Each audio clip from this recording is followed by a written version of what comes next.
Welcome to the Learning Pines YouTube. We hope this video helps. You're starting immediately. Open the YouTube app on your iPhone and confirm Incognito is active by spotting the gray Incognito avatar in the top right. You do this because the app shows a different icon when Incognito is on. Once seen, you know the session is private.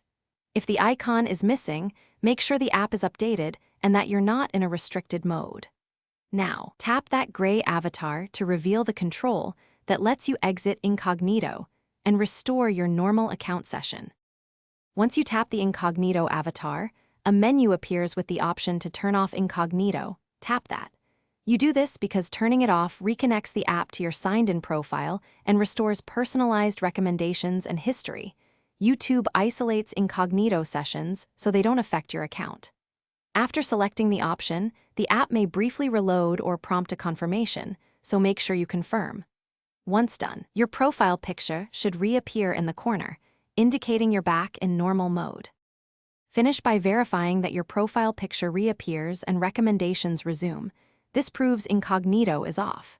If the icon stubbornly stays gray, force close YouTube and reopen it. This resets transient UI glitches. Make sure to update the app and iOS if the problem continues, and as a last step, sign out and sign back in to refresh credentials. If you still can't turn Incognito off, restart the iPhone. That often clears stuck system states, so the normal account controls return immediately. Thanks for watching. Consider subscribing if we helped you.